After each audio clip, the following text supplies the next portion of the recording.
Bernie Sanders co-chair Nina Turner. Voting for Joe Biden is like eating half a bowl of shit.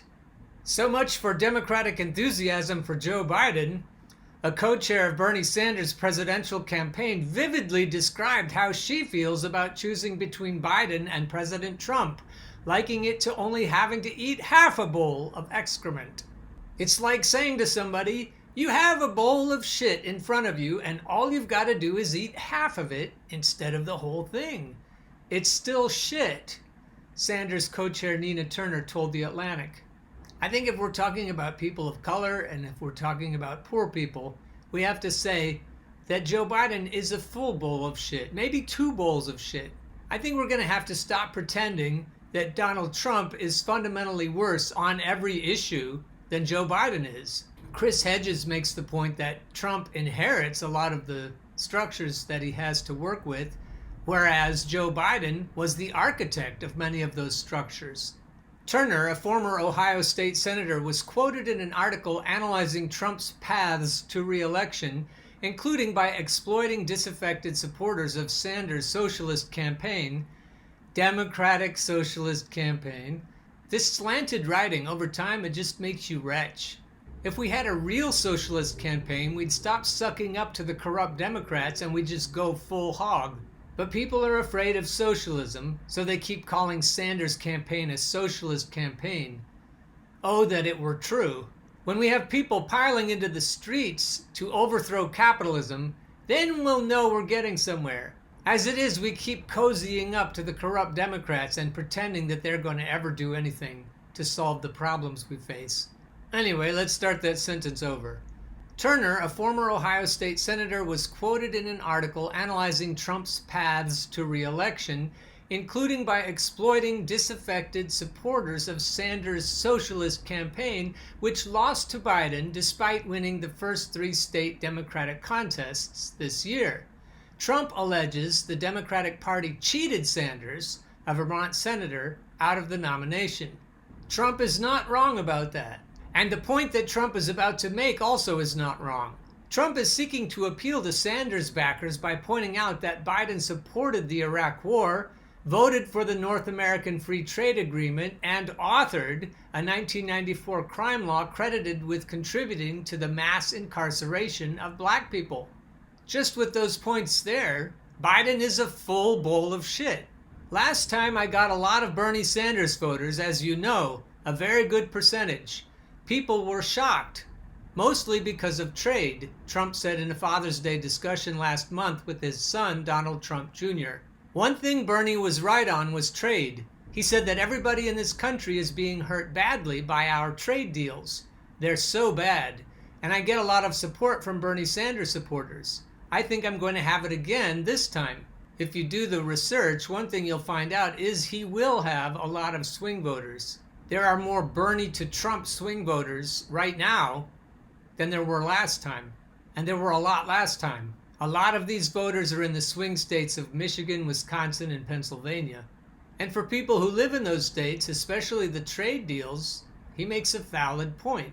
The people in those states have been harmed disproportionately by those trade deals. Although Sanders endorsed Biden and released a unity agenda with him, some Sanders supporters resisted jumping aboard. Brianna Joy Gray, a former Sanders National Press Secretary, tweeted Saturday that journalists should start asking Biden why he doesn't support the progressive policies that earned Bernie enthusiastic support. For some of us, even though we would never vote for Donald Trump, we still think that Biden is at least 2 sacks of shit and not 1 bowl of shit. People think we're imposing purity tests because we don't like to eat shit. No amount of shit is going to be acceptable. Stop trying to get us to eat shit. Bernie Sanders co-chair voting for Joe Biden is like eating half a bowl of shit.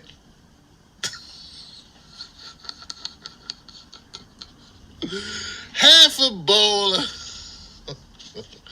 Okay. Oh, Coach, I'm trying to tell you, man, it don't get no worse than that. Now, look, now that's real. Y'all like, oh man, y'all progressives don't keep it real. Y'all be holding your tongue. Y'all be being too nice. Okay, all right. voting for Joe Biden is like eating half a bowl of crap. Questions? Well, when you say crap, Nina Turner, Senator Nina Turner, are you talking about human variety or some other delicacy?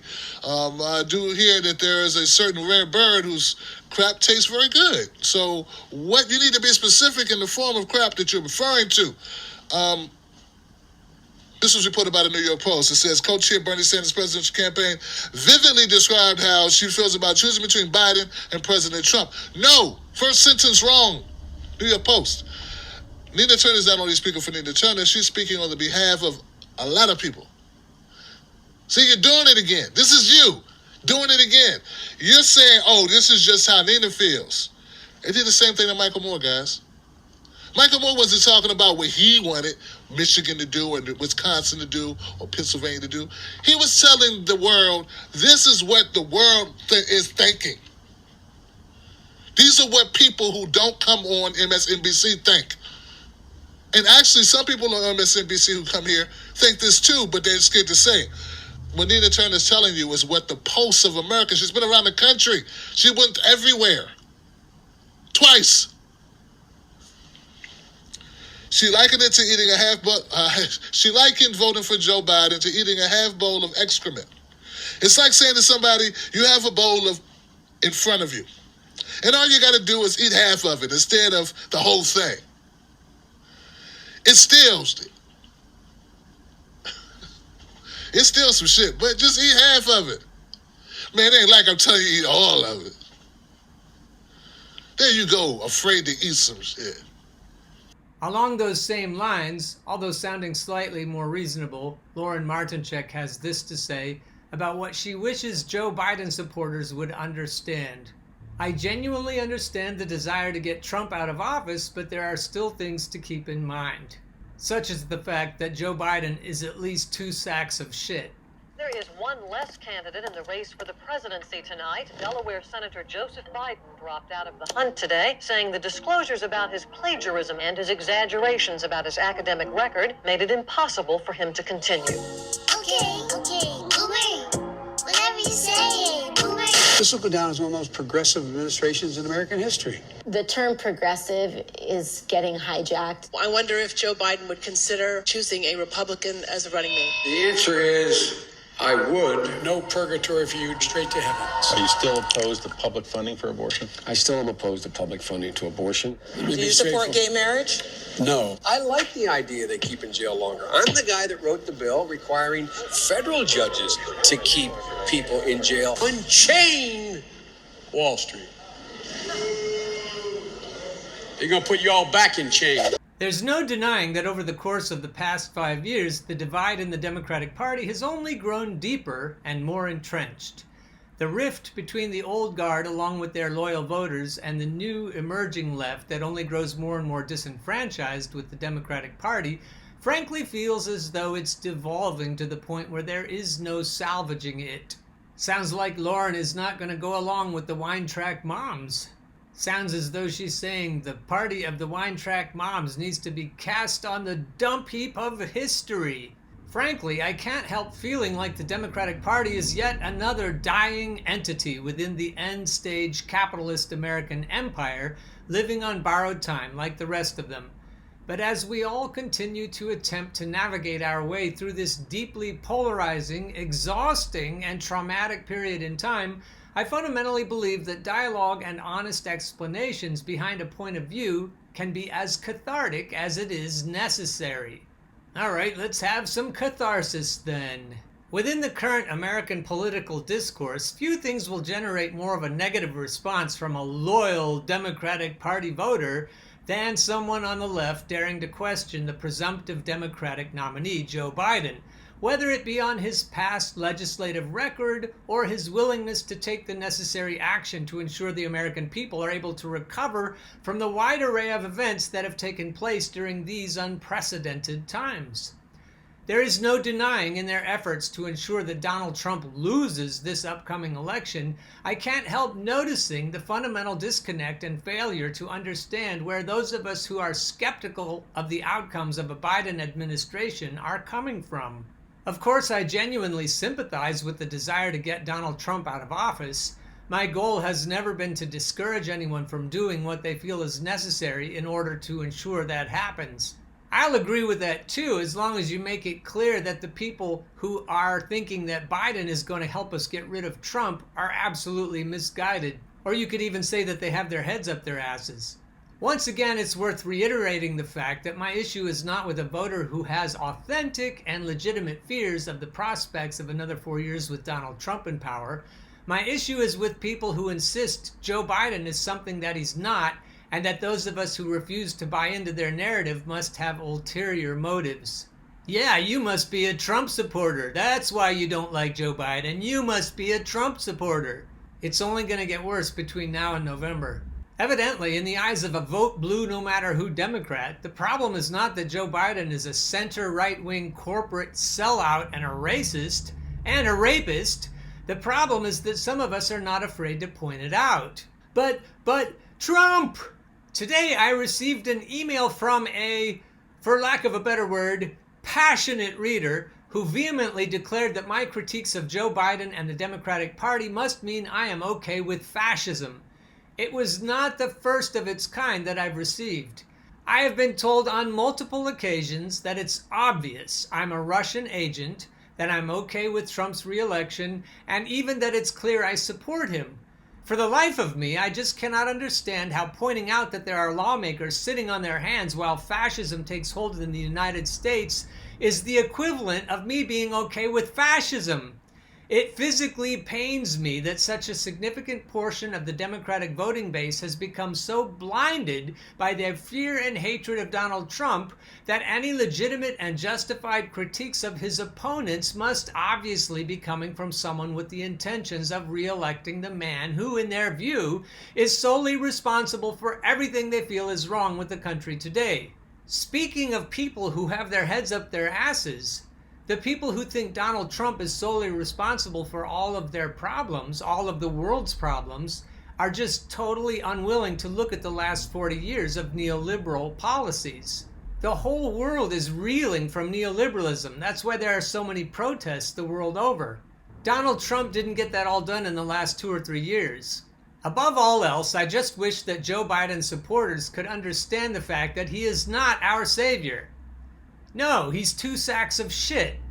For better or worse, after everything that's happened over the past 5 months, there will be no going back to normal whether Trump wins this next election or not. If we lose sight of that fact and allow ourselves to grow comfortable, lose our rage, and forget that everyone with a platform and in a position of power to do something must be held accountable, then what real chance do we have? We have no chance if we think that we're going to vote our way out of the mess we're in. Here's an aside, but what's going on in Portland, Oregon right now is the way that we're going to win back our country, that we're going to win back our democracy. And the feds know it. They know that if we pile into the streets, they can't keep control of the situation. The people who can see clearly that both Biden and Trump are shit are the ones who can pile into the street for the sake of racial injustice, but also for the sake of economic injustice. Voting just isn't going to cut it. So Lauren's right that we can't afford to lose our rage. Our rage is the only thing that could possibly save us right now. I think she's implying that we need to hold people accountable by voting them out if they don't do their job, but I think we need to hold people accountable by piling into the streets and also staging mass general strikes. Lauren has a good head on her shoulders, but I haven't really seen her come out and advocate for protests. All right, back to Lauren. Frankly, if someone like me, a 25-year-old healthcare worker with a blog about politics, is such a threat, then I genuinely feel his voters would find better use of their time reflecting on the weaknesses of the candidate they've chosen and working on doing everything they can to pressure him to be better. You can't make shit palatable. It's just not going to work. If we overlook and shout down the realities of what the Joe Biden administration will look like, then we are actively setting ourselves up to be in an even worse position 4 to 8 years down the line than we're in right now, and that is something I absolutely refuse to be a part of. I'll just remind my dear viewers and listeners that there are other options besides Biden and Trump. Howie Hawkins was kind enough to come on this show and do an interview a couple of days ago. I urge you to go back and watch it. There are definitely other options besides Biden and Trump. I voted for Jill Stein 4 years ago, and I intend to vote for Howie this time around. Please leave a comment if you have some thoughts about that. I'm especially interested in your thoughts on that topic. I'm also interested in your thoughts on the efficacy of protesting. And lastly, I'll say I'd love it if you could post your ideas about what you think this show should cover going forward. So don't forget to like and subscribe, and I'll see you tomorrow.